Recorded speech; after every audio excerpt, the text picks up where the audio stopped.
Раз, два, три. Что-то слышно, да? Слышно нормально?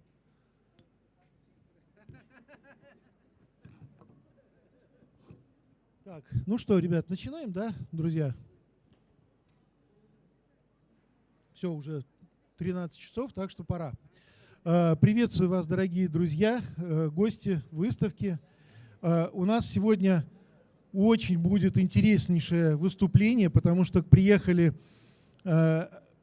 друзья из жаркой, прекрасной Якутии, из места, которое, я думаю, что для многих просто мечта посетить, увидеть. Мы об этом еще поговорим сейчас, об этой удивительной земле.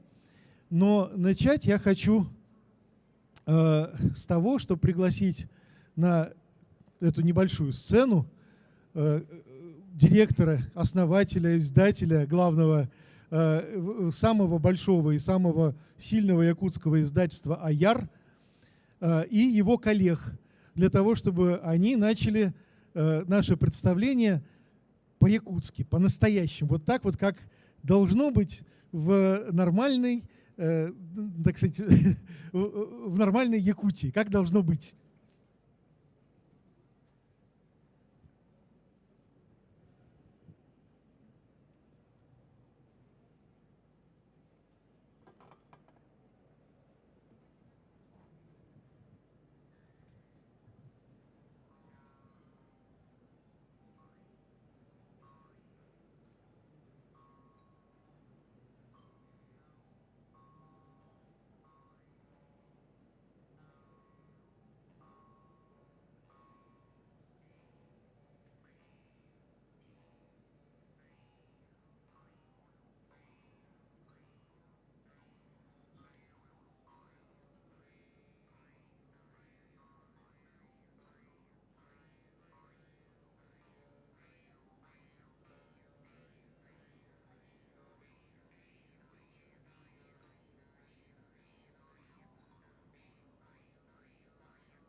Ну вот, хоть немножко окунулись, да, почувствовали эту атмосферу этой земли.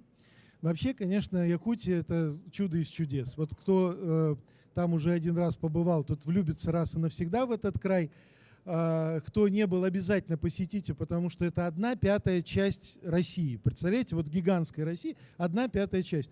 Это вот республика, которая тянется на 2500 километров в одну сторону и на 2000 километров в другую сторону. То есть это вообще даже уму непостижимо.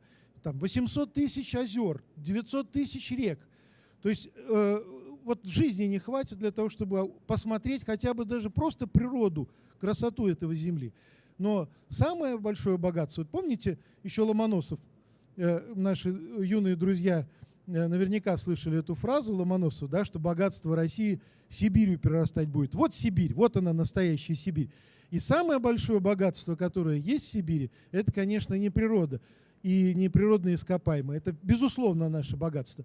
Но самое большое богатство – это люди, которые в этих очень серьезных, тяжелых физических условиях, да, когда там очень холодно, когда бывает и жара, и холод, вот в этих условиях делают совершенно замечательные вещи, в том числе и прекраснейшие книги.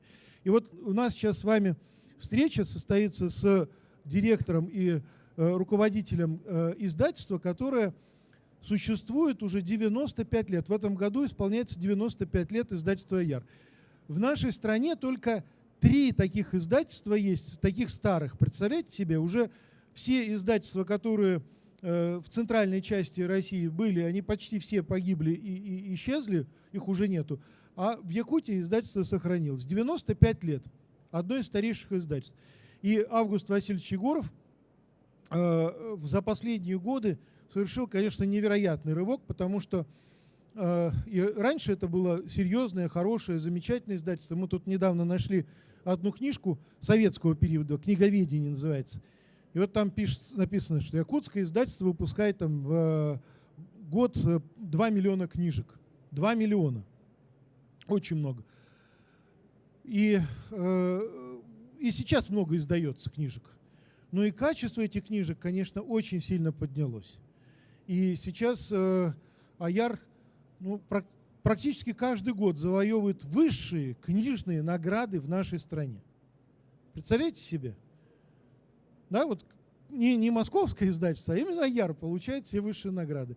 В том числе и в этом году тоже получили высшую награду «Книга года», «Неизвестное солнце». Мы про него обязательно еще отдельно расскажем. Встретимся с главным человеком, который создателем этой книги, автором.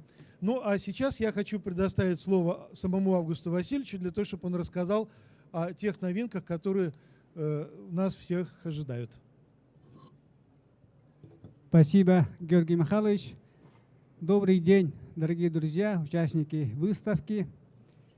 Разрешите всех вас приветствовать из самого холодного края земли, из полюса холода, Республики Саха-Якутия. Ну, как сказал Георгий Михайлович, у нас очень большая территория, занимает 1/5 часть России, но население очень маленькое, менее 1 миллиона человек там проживает. И наше издательство является старейшим и крупнейшим издательством Сибири и Дальнего Востока. И вот в течение 95 лет мы издаем художественную, детскую, научно-популярную, справочную и другую литературу. Издаем на многих языках народов Севера, в том числе на венском, эвенкийском, якутском, икогирском, чукотском. И, конечно же, издаем на великом русском языке, издаем и на английском, на французском языках. И вот, как сказал Георгий Михайлович, вот в этом году мы издали очень много интересных, удивительных книг. Одна из них вот «Неизвестное солнце», о котором вот сейчас подробнее расскажут. Но вот почему про солнце мы издали книгу, да? У нас действительно очень и очень холодно. Зимой температура достигает до минус 70 градусов. И сейчас, в данное время, в северных районах у нас температура понизилась уже до минус 60 градусов. Когда мы вчера прилетели из Якутска, в Якутске уже было минус 35, да? А вот здесь очень у вас комфортно, можно сказать, тепло. Ну, вот поэтому, когда у нас зима, 7 месяцев зимы, лютого, холодного мороза, и ждем весну, когда наше солнце взглянет, когда его первые лучи озарят нас светом, теплом. И вот поэтому, наверное, мы поклоняемся, очень любим наше солнце, да, поклоняемся, боготворим наше солнце. И не зря вот издали вот такую прекрасную книгу «Неизвестное солнце», которая уже в этом году завоевала и книжный «Оскар». Это конкурс профессионального мастерства «Ревизор». Стал лауреатом книги года Всероссийского национального конкурса. И вот здесь сидят руководитель проекта Георгий Гупала, издатель, наш партнер, автор Елена Александровна Киричек. Иван Панченко должен был прийти, но не смог, один из авторов. И вот прекрасный художник, дизайнер Мария Шишкану. Вот вы сами убедитесь, да, какого высокого уровня дизайн этой книги. Вообще можно сказать, что у нас в России, да, издаются вот такие классные мирового уровня издания. И мы очень рады, что вот издание получилось. Ну, мы издаем в год около 300 наименований книг тиражом более 600 тысяч экземпляров.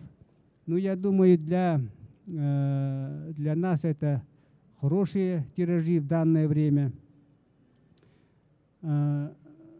Очень много интересных, да, уникальных изданий вы можете найти в наших изданиях. У нас есть сайт ayar, очень коротко, да, ayar.ru, и там вы можете заказать вот очень интересные книги и про север, и про их народы, про мифы, легенды, сказки, и про наших северных шаманов. Наверняка вы слышали, да, про шаманов. И наши шаманы одни из самых сильных в мире. Они не только лечат, они не только предсказывают или меняют судьбу человека, они умеют очень многое и необъяснимое. Поэтому про все эти прекрасные истории можете найти в наших изданиях. Я очень рад, что мы сегодня представляем вам нашу компанию, издательскую компанию, наши прекрасные книги, и надеюсь, что наши книги вам понравятся. И читайте горячие книги из Северного полюса. Спасибо.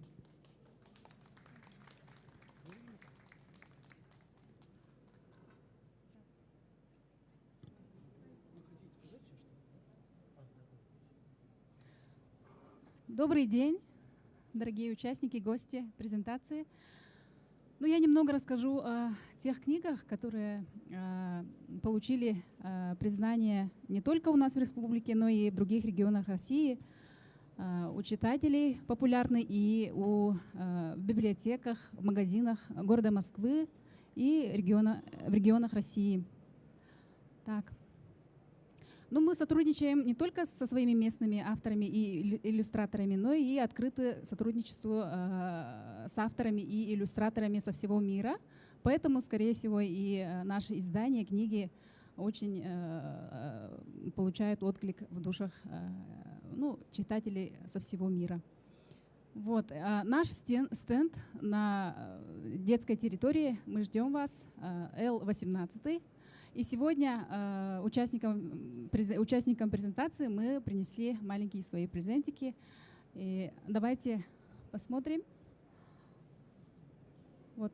Ну, сейчас у нас по всему миру проблема экологии, глобального потепления и в целом защите окружающей среды очень актуальна. Поэтому вот мы выпустили для детей книгу «Мира с друзьями против мусора». Это очень такая книжка экологического воспитания, потому что возникает сейчас необходимость, да, подрастающего поколения воспитывать именно с малых лет, что такое мусор, как ее сортировать, почему ее надо убирать, ну, в таком плане. Вот этой книгой заинтересовались издательства иностранные, и мы уже начали сотрудничество. Мы сейчас начали сотрудничество с английским издательством в Лондоне. Иран заинтересовался, мы уже по выпуску прав начали работу. С Казахстаном, с Ираном, можно так перечислить. Так, и детям о микробах тоже очень сейчас популярно у нас, в топах в продаже находится. И есть у нас еще книжки-мотиваторы для маленьких детей, Picture Book называется. Вот Соколенок Томас, можете подойти посмотреть тоже на нашем стенде. И мы выпустили в этом году книжку Лирея. Это книжка о том, как важно полюбить себя и развивать себя таким, каким одарила природа. Вот сейчас посмотрим маленький ролик.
Книжки с заданиями, с играми.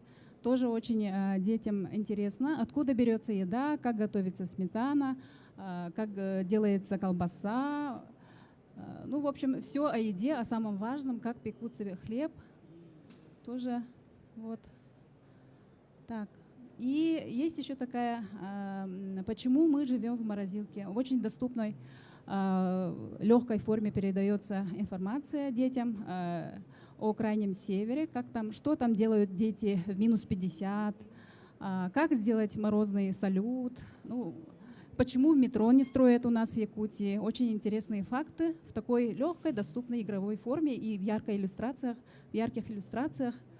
Книжка тоже очень интересна будет и легкая. Так. И мы выпустили тоже с педагогом Анной Давискуп вот такой набор, комплект, палочка-выручалочка для родителей и для педагогов «Игры народов мира». Тоже очень популярны среди педагогов и родителей. Вот. Мы еще выпускаем интерактивные книжки с мобильным приложением. Вот у нас такая книга есть «Как мы влюбились в Якутию». Это иностранные французские тревел-блогеры Пьер и Стив приехали к нам в Якутию до пандемии и застряли у нас. У нас там локдаун случился, и они не смогли выехать. И как бы они вынуждены у нас нашли, ну, пришлось им найти работу, жилье, чтобы там немножко переждать.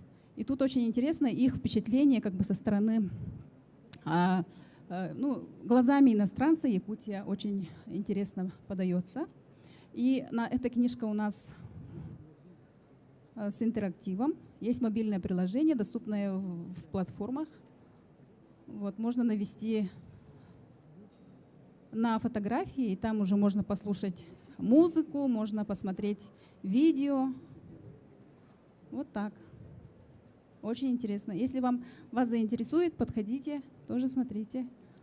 Так. И очень популярны наши эзотерические тоже издания о наших шаманах. народных целителях. Они славятся как своей силой не только в России, но и во всем мире. Вот можно посмотреть вот так краткий буктрейлер.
Девушке-шаманке, которая наделена способностью левитировать, исцелять людей.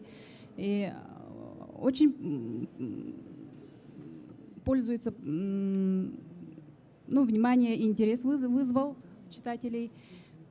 Вот тоже можете посмотреть у нас на стенде. Подходите. Спасибо за внимание. Спасибо большое, Акулина Ивановна. Вообще просто, видите, какое чудо. В Якутии сохранились старые казачьи имена. И всякий раз просто удивляешься и радуешься, когда там встречаешь Акулину Ивановну или Прокопия там, Поликарпыча, или, не знаю, там Амвросию кто у нас там этот, Макаровну, Амвросия Макаровна. Представляете, такое вот чудо, да, вот уже имена ушли у нас в нашей части, старые русские имена, а в Якутии остались. Вот Акулина Ивановна выступила, рассказала. Ну, давайте теперь позовем нашего автора и расскажем про «Неизвестное солнце», потому что, я думаю, наше молодое поколение уже заскучало, заждалось, наконец-то, да? Вот. Чем еще интересна эта книжка? Вот почему она получила такое количество наград и такое внимание? Давайте начнем просто с простой вещи, с обложки. Да? Почему называется «Неизвестное солнце»? Я думаю, что каждый ребенок, который родился на планете Земля, солнце знает. С детства мы его видим, и, наверное, его изучили, уже переизучили все со 100 миллионов тысяч раз вообще. И все вроде бы знают про него. А оказывается, нет. Поверьте, очень много еще мы не знаем. То есть мы еще много пока не смогли узнать. Но даже то, что вот мы сейчас, ученые, вернее, не мы, а ученые уже узнали, совсем немного людей знает, простых, вот обычных обывателей. А какое оно удивительное, какое оно невероятное, какие у него удивительные там характеристики. Да? Вот начнем с мелочи, с чепухи. Вот здесь изображение Солнца в разных режимах съемки сделано. Там инфракрасное излучение, рентгеновское излучение и так далее. Вот 4 как бы изображения. А внизу написаны имена авторов. Елена Киричек и Иван Панченко. Мы, во-первых, сейчас сразу позовем Елену, вот так, чтобы давайте садитесь туда поближе, потому что вы сейчас будете выступать и рассказывать. Астрофизик, писатель, издатель, человек невероятно талантливый, очень яркий, очень самобытный, поэтому выступать будет сейчас с огоньком, будет вам всем очень интересно. Так вот, вот представьте себе, между ними стоит маленькая точка, между вот этими двумя авторами, да? Вот Елена Киричек и Иван Панченко. Вот я даже специально поднесу, видите, такая крошечная точечка. А видите, какая она непростая, эта точка, да? Вот если присмотреться, можно увидеть, что это планета Земля. И вот представьте себе, что вот это подлинные, правильные пропорции Земли по отношению к Солнцу. Вот когда у нас обычно в книжках изображают, ну как рисуют? Вот здесь рисуют Солнце, да, а тут все планеты. И кажется так, что это, Земля достаточно большая, Солнце относительно небольшое. А вот здесь ты понимаешь, насколько оно ошеломительно большое. Представляете себе, это вот наша Земля рядышком с этим Солнцем. Какая огромная разница в размерах. Просто фантастика. И дальше мы столкнулись вот с чем, когда создавали книжку. Ну, конечно, напишут, есть два астрофизика. Один 25 лет преподавал в МГУ. Вот Елена тоже специалист огромный, да. Мы столкнулись с одной проблемой – изображение. Потому что есть очень много насовских изображений, но они не совсем полиграфического качества, а хотелось сделать очень хорошо и качественно. И мы тогда придумали нарисовать фотографии. Вот с точки зрения, значит, вот сейчас я открою просто специально несколько каких-нибудь, такое самое яркое.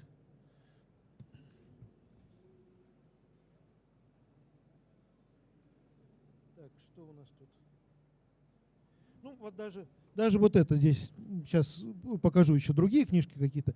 Вот все вот эти звезды, все изображения планет, они все были, вот эта галактика, да, это все было нарисовано, это все нарисовано.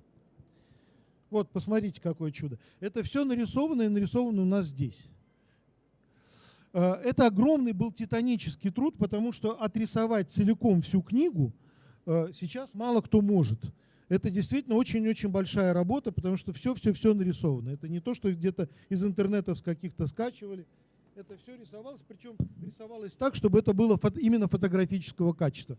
Это очень сложные рисунки. Здесь, поверьте, десятки слоев для того, чтобы передать, вот, точно передать изображение. Потому что само по себе изображение Солнца, его очень сложно передать, как оно. Да? Это же очень разряженные, даже не газ, а плазма, очень разряженная. Поэтому вот если бы мы там оказались рядышком, вот, физически рядышком оказались, то как его изобразить? Это довольно-таки сложно. Вот здесь вот мы попытались сделать фотографии, но так, чтобы это было качество вот просто настолько безупречное, что можно там увеличивать до пятиэтажного дома. Знаете, вот такая история.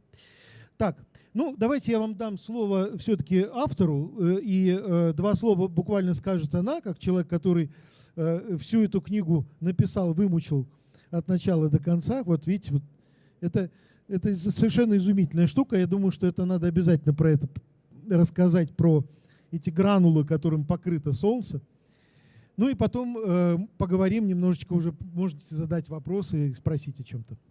Здравствуйте всем. Когда говорит Георгий Михайлович, особенно про обложку, добавить нечего. Хорошо. Книг про Солнце на самом деле достаточно много. Чем же наша отличается от других? Мы попробовали представить себя на месте того, кто вдруг оказался в глубине Солнца. А есть ли там свет? А можно ли там жить? Холодно там или жарко? А чем пахнет Солнце? А звучит ли оно? На все эти вопросы есть ответы. За исключением того, что, конечно, никто из нас внутри Солнца никогда не побывает. К нему нельзя даже подлететь, потому что оно слишком горячее. Чуть-чуть поближе микрофон. Хорошо. Значит, к Солнцу нельзя даже подлететь, имейте это в виду, оно слишком горячо.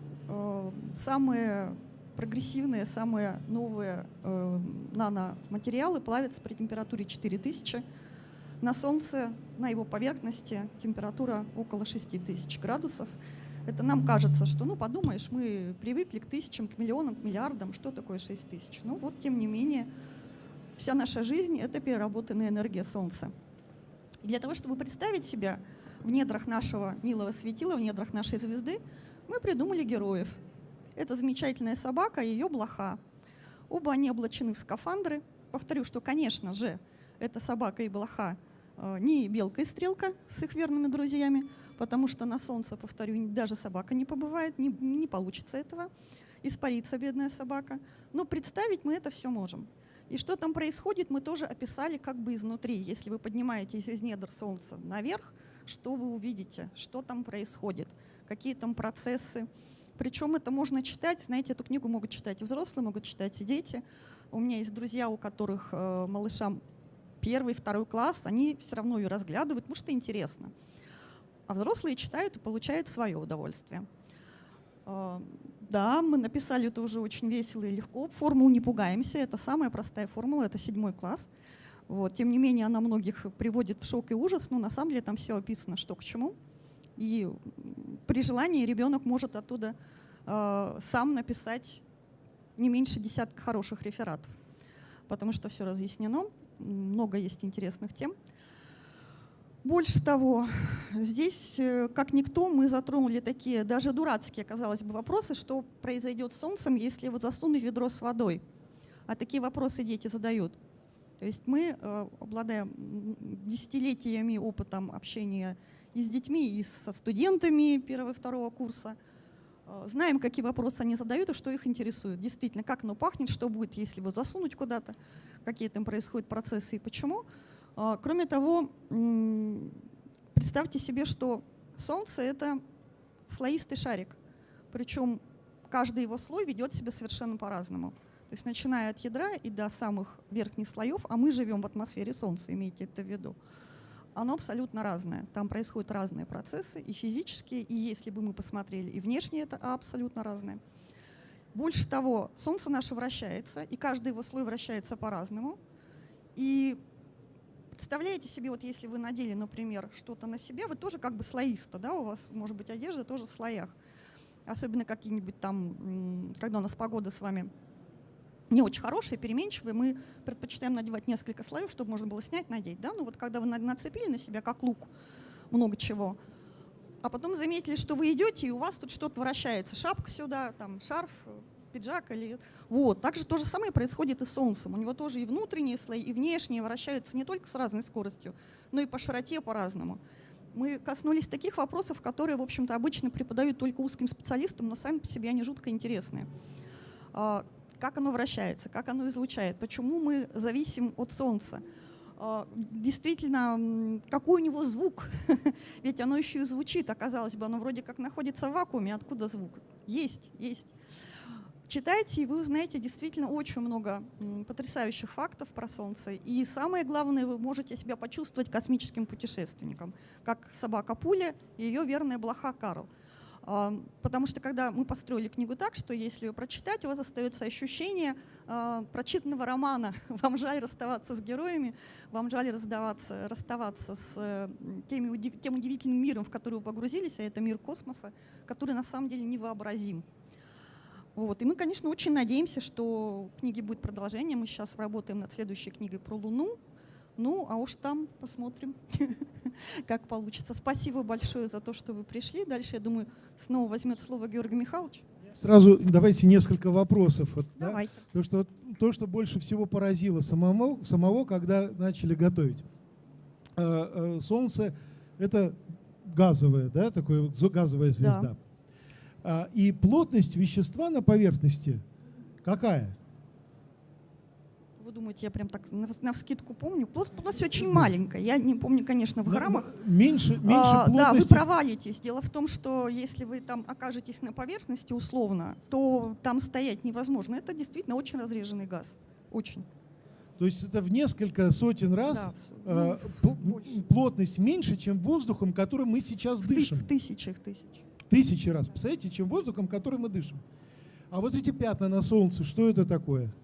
Ну, спросили. Это довольно уже сложный вопрос. Дело в том, что это места выхода магнитного поля Солнца. Эти области, они точно так же заполнены газом, только чуть более разреженные, чем соседние, более горячие. И за счет того, что там магнитное поле подавляет перемешивание вещества, которые мы видим на фотосфере, вот в виде тех самых гранул, про которые упоминал Георгий Михайлович. Сейчас попробуем, конечно, найти. Найдите фотосферу, Сейчас, там это все будет видно. Когда Если вы посмотрите на Солнце в оптике, немножко тут мы... Смотрите, вот это вот синее изображение — это оптический диапазон. Это то, что мы могли бы увидеть, если бы наша сетчатка позволяла бы нам смотреть на Солнце. В оптическом диапазоне первое, что увидели в 70-х годах астрофизики, это были гранулы и пятна. И в принципе эти пятна — это то самое, что вот наблюдал и Галилео Галилей, да, когда пятна на Солнце, то самое, что наблюдали и древние люди, когда удивлялись, что Солнце, идеальный объект, вдруг покрывается пятнышками. Это как раз места выхода магнитного поля, которое подавляет перемешивание вещества, конвекцию так называемую. Мы видим вот на самом деле на фотосфере в виде гранул вот этих зернышек риса, мы видим, как перемешивается вещество в более низких слоях Солнца в конвективной зоне. Все это есть, не переживайте. Вот. А там, где выходит магнитное поле, оно настолько сильно, что вещество не такое горячее. Вот это вот постоянное перемешивание, а перемешивание — это что?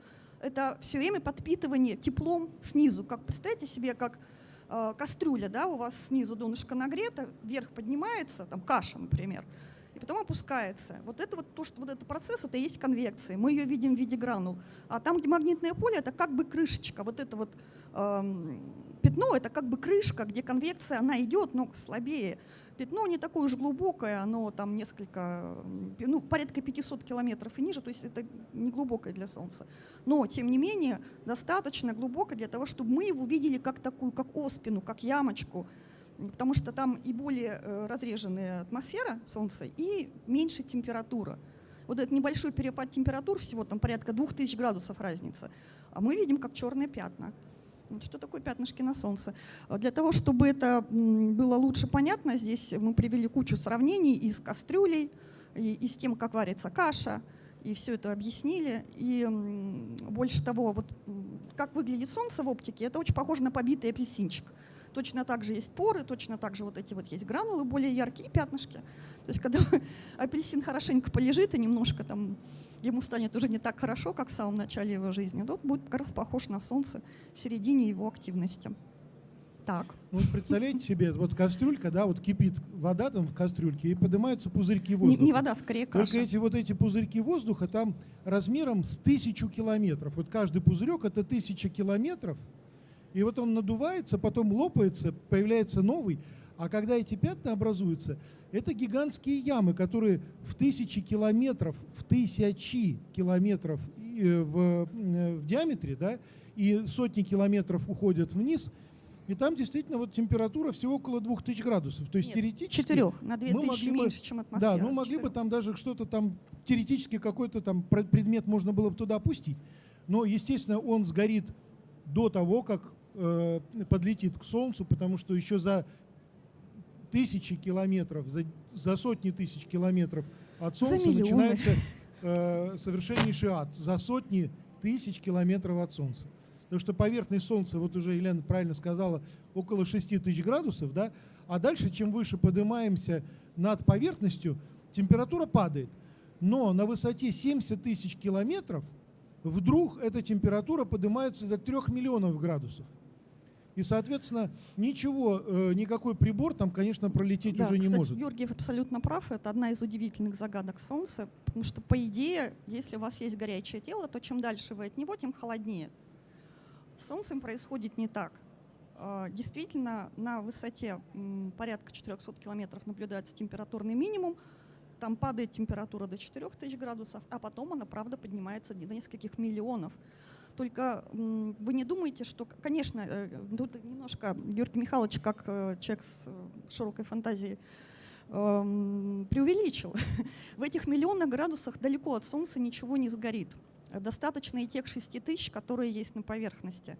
Дело в том, что плазма там, где мы сейчас с вами расположены, там, где Земля, на орбите Земли, температура плазмы по ее характеристикам 2 миллиона кельвинов. Ну, не 2, там в разных областях, давайте так скажем. В среднем порядка миллиона. А почему мы с вами не сгораем? Потому что плотность очень мала. То есть, когда мы смотрим, как излучает эта плазма, так излучает тело с температурой порядка 1 миллиона градусов. На самом же деле, если даже пуля высунула бы лапку из скафандра, лапка бы не повредилась. Настолько разрежена вот эта вот, ну, нельзя сказать атмосфера, хотя, в принципе, повторю, мы находимся в атмосфере Солнца. Мы находимся в верхних слоях атмосферы Солнца, в ее короне. И четких очертаний, например, у Солнца нет. Если мы видим какой-то такой замечательный шарик, и он такой прекрасно круглый, на самом деле в реальности Солнце там не заканчивается. Потому что это, да, газовый плазменный шар. Ну, плазма — это тоже разновидность газа, да, это высокоионизированный газ. И Солнце, оно просто постепенно сходит на нет. Оно не круглое такое, вот как мы наблюдаем. Просто максимум его излучения в оптическом диапазоне, который мы воспринимаем глазками, приходится как раз на уровень фотосферы, который мы наблюдаем как шарик.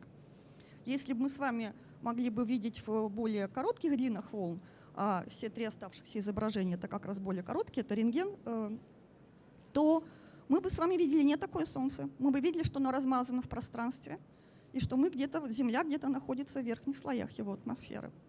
Вот. Так что температура у нас здесь с вами действительно адовая, но, по счастью, плотность низкая, иначе было бы плохо. Вот. А подлететь к Солнцу, правда, нельзя.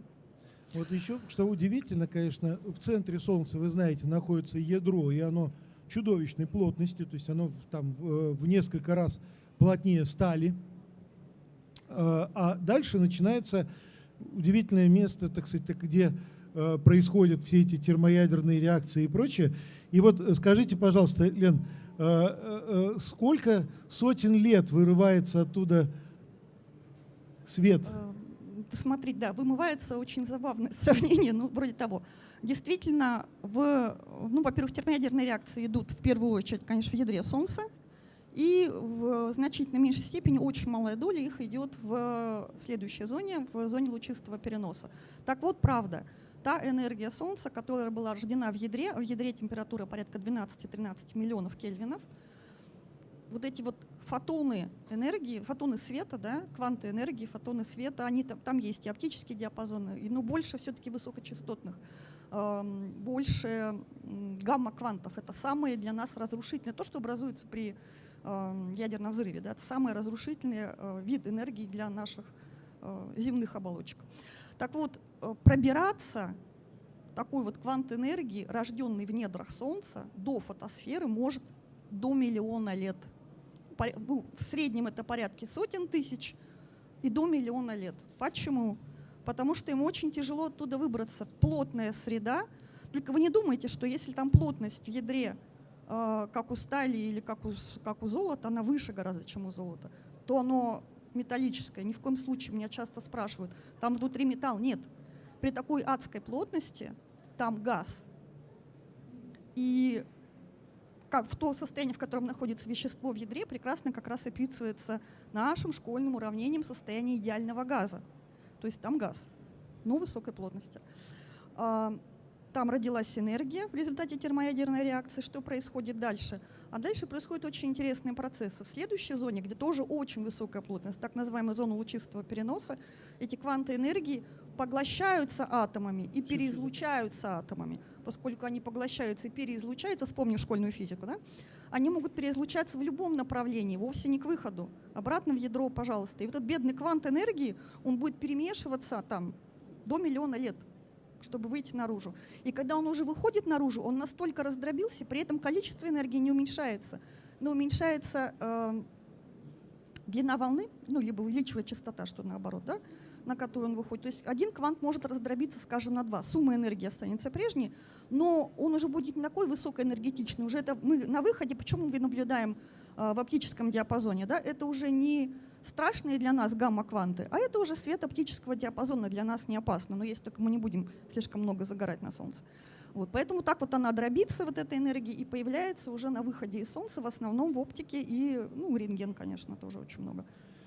Так, Что Ну, вот еще можно меня спросить? я думаю, что вы все-таки заинтересуетесь этой книжкой, посмотрите ее внимательно, потому что, поверьте, здесь мы коснулись сейчас только там буквально нескольких пунктов. Да? да. Тут каждая страница рассказывает про огромное количество вопросов, объясняет, рассказывает и про эволюцию звезд вообще, и про темную энергию, про темную материю, и про черные дыры, и про то, что у нас вообще происходит там со всеми другими звездами, не только с нашей звездой. Ну, поверьте, Так у что- нас не было, да, у нас не было такой цели впихнуть как можно больше. Просто когда рассказывают про Солнце, чтобы было понятно, для сравнения мы говорим и о других звездах тоже, и о других объектах космических. И, кстати, хочу лишний раз похвалить нашу книжку. Ну, во-первых, ее уже у нас купили сразу же. Китай вообще купил эту книгу задолго до того, как она вышла в Россию. Сейчас еще несколько стран заявляют о том, что они хотят приобрести права. Это здорово, это приятно. Но на самом деле я как астрофизик и при этом редактор, главный, великий и прекрасный, очень много лет на выставках наблюдаю и очень ревниво смотрю за тем, что же там появляется. И к моему величайшему счастью все-таки вот удалось благодаря Георгию Михайловичу и Августу Васильевичу выпустить вот эту книгу раньше, чем кто-то что-либо подобное сделал в мире. Правда, правда, правда. То есть вот так и такой широкий охват тем, и такое простое изложение — это только мы. Поэтому, да, книга, классная книга. Вот. Ну, а, кстати сказать, прототипом вот этой замечательной собаки, правда, блох у нас нет, это послужила наша собачка по имени Пуля, Джек Рассел. Но только когда мы стали рисовать Джека Рассела, оказалось, что вот в интерьерах космических прекрасные Джеки Расселы выглядят как дворняги. Поэтому у меня художница Маша попросила, можно я ее сделаю левреткой? Левретка красивая. Я говорю, конечно, давай. Так наша Пуля из Джека Рассела превратилась в левретку. А потом мы с Георгием Михайловичем долго спорили по поводу скафандра, потому что он хотел, чтобы она была одета в орлан. А орлан собакам не идет. Ну, не подходит он собакам. Получается какой-то такой, как в мешке собачка засунута. Поэтому ей изобрели такой футуристический... Тут, где моя? Вот моя пулечка. Блох у нас нет, блох мы выводим ошейником, но вот тем не менее в космосе она у нас появилась. Вот такая вот история. У нас уже закончилось Да. время. Спасибо. Спасибо вам большое, дорогие друзья. Еще одно слово хочет сказать Август Васильевич. Я приглашаю всех на стенд издательства «Аяр». Это вот буквально здесь несколько Л-18. Зайдите, посмотрите. Там масса интереснейших книжек и для детей, и для внуков, и для себя. И обязательно купите книжку про Солнце. Спасибо, что вы сегодня были вместе с нами, узнали про нас, про наше издание, про Солнце.